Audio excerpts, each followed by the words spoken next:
नारायण नारायण नारायण नारायण यानी दोनों कार्य बहुत ही महाराज की कृपा से आनंद के साथ हो गए। आनंद रस रत्नाकर है ना, तो आनंद रस रत्नाकर का जो संकलन है महाराज जी के अनेक ग्रंथों में से, वो भी महाराज जी ने करवा दिया बहुत ही आनंद के साथ। और ये जो रिकॉर्डिंग है तो वो भी आज 30 और 31 दिसंबर का करके ये भी आज पूरा हो जाएगा।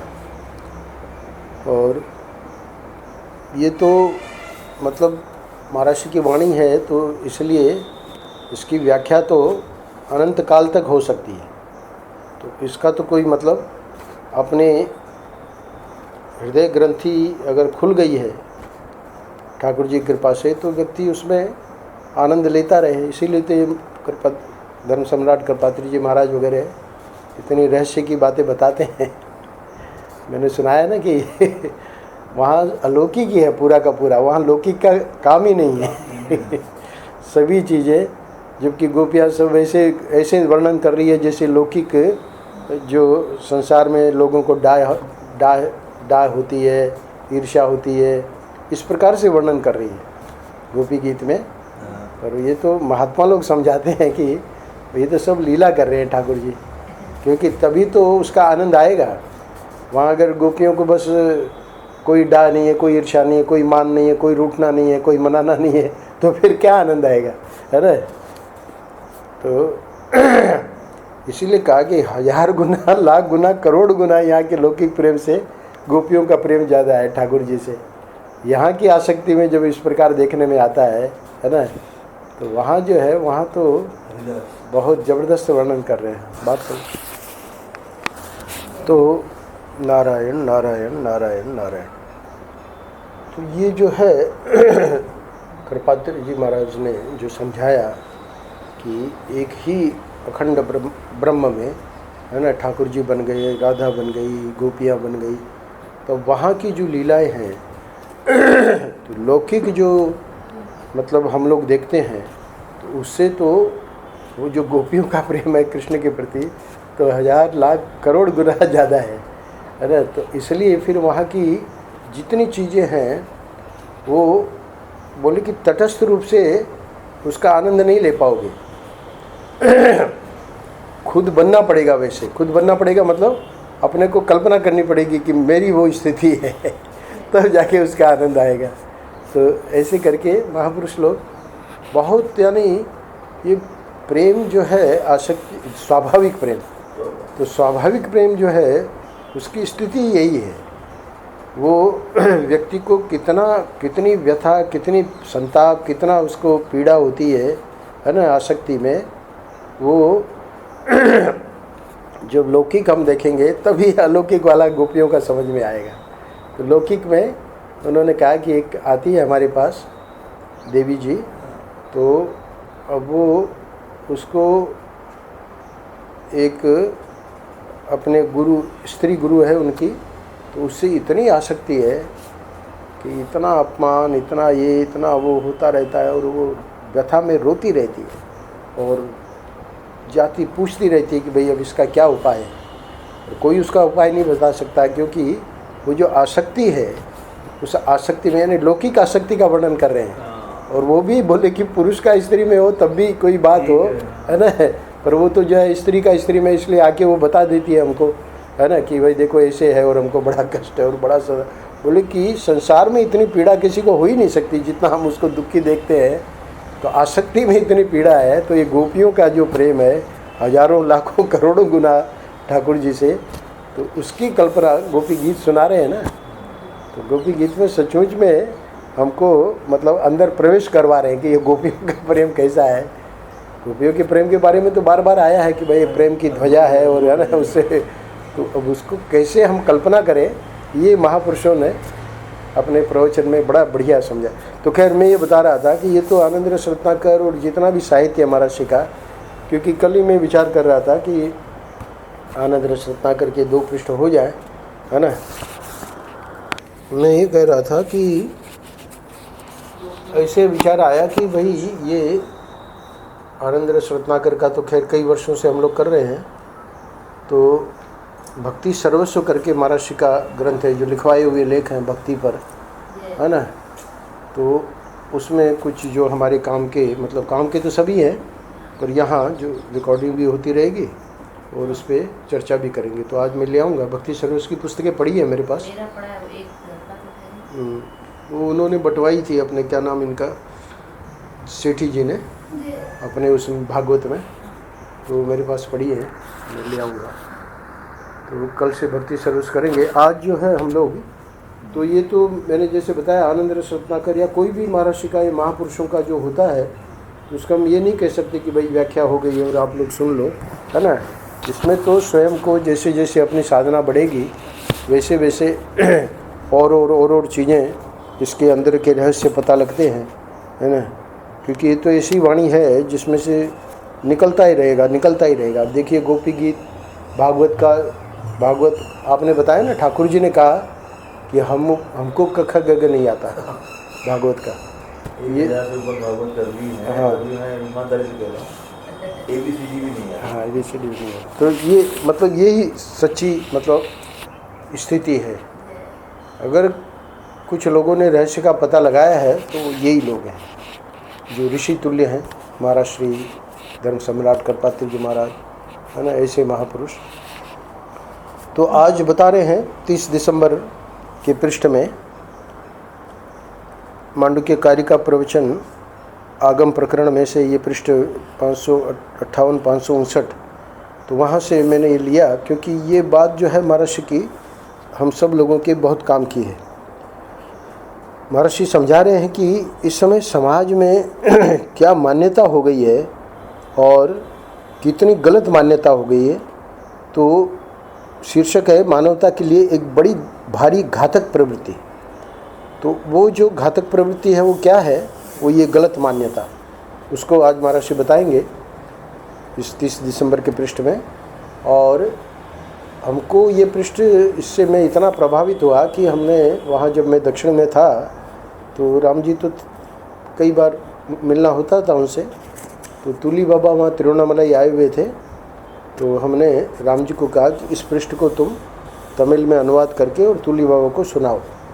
उन्होंने हमारे कहने से अनुवाद किया, तुली बाबा को सुनाया तमिल में, क्योंकि हिंदी तो उनको आती नहीं है। तो ये बहुत ही महत्वपूर्ण पृष्ठ है। महर्षि कह रहे हैं कि आज दुनिया में एक हवा बह गई है, लोगों ने कर्म को अत्यधिक कीमती समझ लिया है।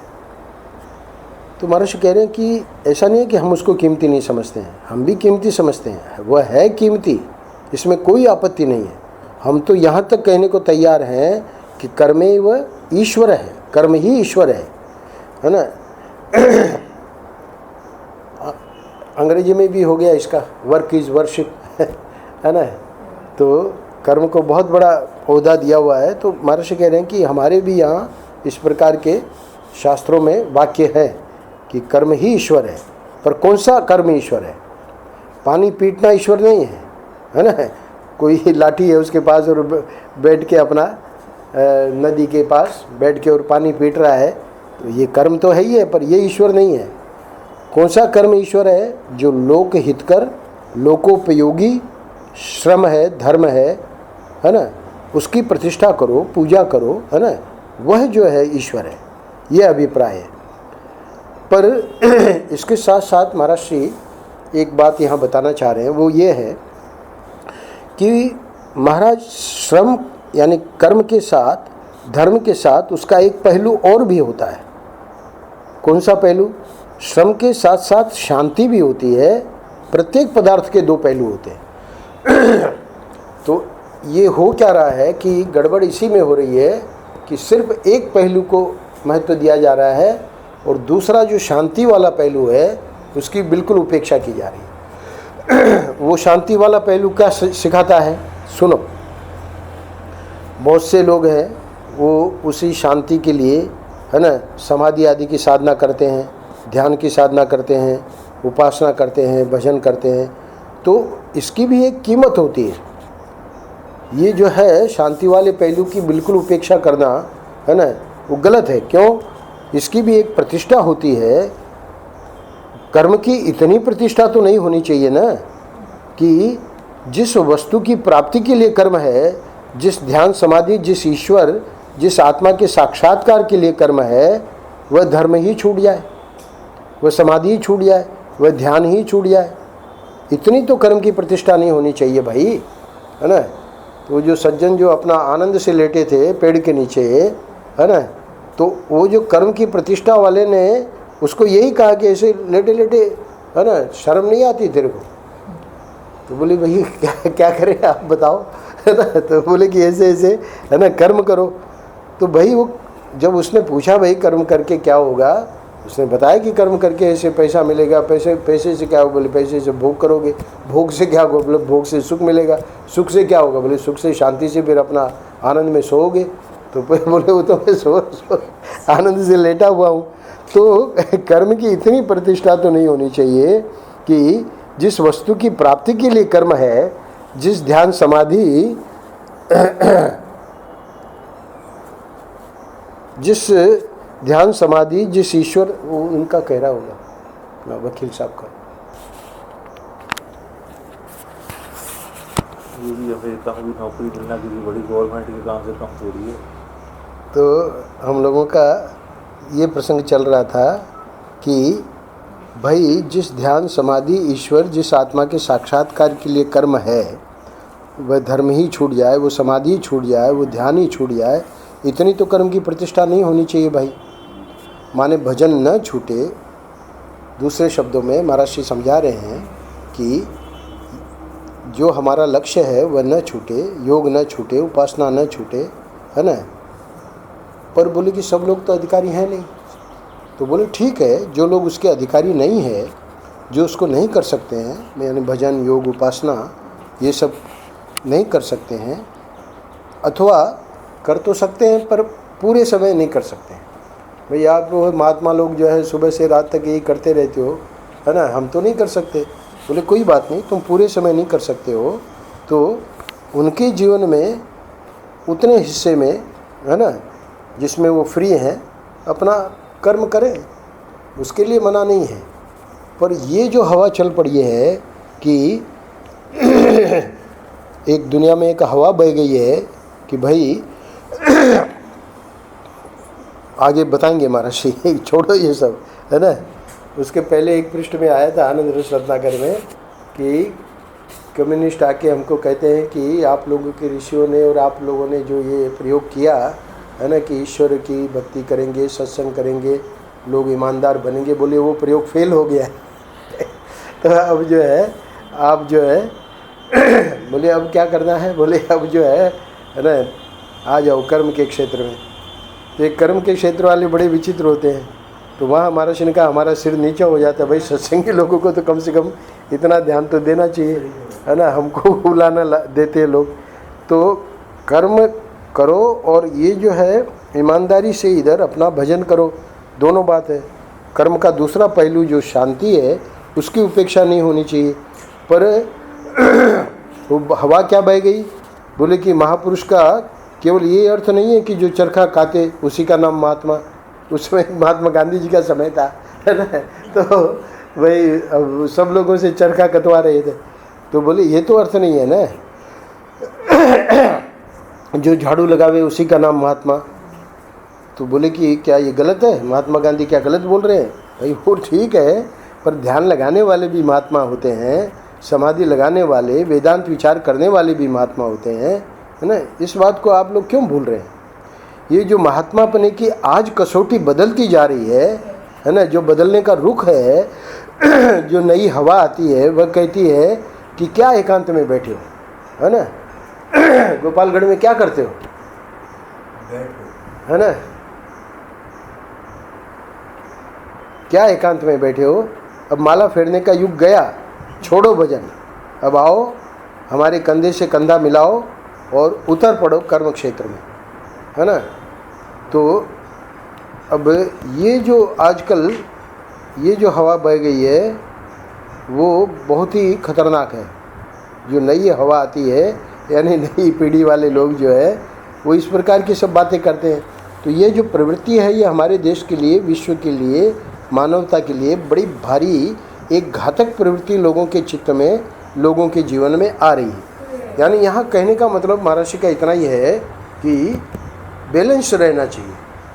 एक ये जो कर्म को इतना महत्व दिया जा रहा है कि उसके लिए भाई ये सब समाधि छोड़ो, अपना भजन छोड़ो, वेदांत विचार छोड़ो, ये बिल्कुल गलत है। क्यों गलत है? अंत में देखिए, आखिरी पैराग्राफ में इसको महर्षि समझा रहे हैं कि क्यों गलत है। भैया, यदि तुमको साधुओं से कोई लाभ उठाना हो तो उनसे जाकर कहो, हाथ जोड़ो कि महाराज आप लोग जो ध्यान करते हैं इससे विश्व का बड़ा भारी कल्याण है। आप जो समाधि लगाते हैं, वेदांत विचार करते हैं, भगवान का भजन करते हैं, एकांत में रहते हैं, वह तो विश्व के लिए एक खजाना है। ये महर्षि के जो वाक्य हैं वो किस संदर्भ में कह रहे हैं कि अगर तुमको साधुओं से कोई लाभ उठाना हो तो, हमको तो साधुओं से लाभ नहीं उठाना है, हम तो साधुओं को ही बताएंगे है ना कि वो गलत कर रहे हैं। तो ये तो साधुओं को तुम क्या बताओगे गलत? देखो सुनो, क्योंकि संसार तो भोग की चक्की में पिस रहा है, कर्म की आग में जल रहा है, संग्रह के रोग से पीड़ित है। अरे भाई, तुम संसार में अगर देखो कि भाई बहुत लोग सुखी हो रहे हैं, है ना, तब तो हम तुम्हारी बात माने। पर संसार की तो ये स्थिति है ना, इतना कंपटीशन है भोग के लिए कि भोग की चक्की में पिस रहा है। अब जाओ वहाँ अमेरिकन एम्बेसी में, है ना, लाइन देखो, सभी लोग जैसे अमेरिका ही जाना चाह रहे हैं इतनी लंबी लाइन वीज़ा के लिए, है ना। तो भोग की चक्की में पिसना क्या है? वो जो है वो मना कर देते, नहीं जा सकते। हमारे तेजस्वी जी के लिए जवाब आ गया, जब शुरू में वो थे विवेक चैतन्य के रूप में, शायद संन्यास भी नहीं लिया था, तो गुरुजी ने कह दिया था कि भाई तुमको जाना है अमेरिका, अप्लाई करो। अब अप्लाई करो तो, है ना, ऐसी गुरुजी की लीला हुई कि वो ना आ गई। बड़े मतलब गुरुजी की उधर आज्ञा, इधर इनका भी मन था कि भाई एक बार, है ना, देख ले भाई वहाँ का, है ना, वहाँ का सेवा के लिए जाना था। पर एक होता है हृदय में कि भाई गुरु आज्ञा हो गई है तो अब यही लोग मना कर रहे हैं अमेरिका वाले। तो खैर वहाँ तो एक अपना अध्यात्म वाला काम था, पर ये जो भोग की चक्की में पिस रहे हैं वो क्या है? बोले ये इतना कंपटीशन लगा है कि उसमें जो अच्छे लोग हैं उनको मना किया जा रहा है ना, बिना मतलब। बाद में महर्षि के पास आए थे तो उस समय तो विपुल में आए थे, उनको ये सब बात नहीं बताई थी उन्होंने। पर जब पहुँचे वापस अपने आश्रम में तब उनका फ़ोन आया। तब हम फ़ोन पे बात करते थे कि आज ऐसा चमत्कार हुआ कि महर्षि को हमने प्रणाम किया, उनसे प्रार्थना की, है ना, कि ये हमारा काम हो जाए, और वहाँ से वीसा का आ गया। तो दूसरी बार वीसा का दिया होगा तो वीसा मिल गया। तो कह रहे हैं कि या पहली बार में कोई जो गलती हो गई तो उन लोगों ने वो अपनी गलती सुधार ली और बता दिया कि नहीं भाई आपका वीसा, क्योंकि किसी उनके नाम से कोई दूसरा था, है ना, वो गलत काम किया था तो इनका रिजेक्ट हो गया कंप्यूटर में गलती से। तो महर्षि का चमत्कार उसी दिन उन्होंने अनुभव किया। तो कह रहे हैं कि ये बाकी लोग जो है भोग की चक्की में जो पिस रहे हैं, है ना, और कर्म की आग में जल रहे हैं। ऐसा नहीं है कि भाई कर्म वाले जो है बड़े शांति में, वो तो जल रहे हैं और संग्रह के रोग से पीड़ित है। ये आ जावे, है ना। और तो कहने का मतलब ये है कि अगर साधुओं से कोई लाभ उठाना हो तो उनसे जाकर हाथ जोड़कर कहो कि भाई आप जो ध्यान करते हो, समाधि लगाते हो, वेदांत विचार करते हो, है ना, तो वो विश्व के लिए खजाना है ना। इसमें अब अंत में महर्षि कह रहे हैं, इसमें ऐसे महात्माओं की ज़रूरत है जो त्यागी हों, एकांतवासी हों, ध्यानपरायण हों, जो भोग निवृत्त हों। बोले कि उनसे बनेगा क्या?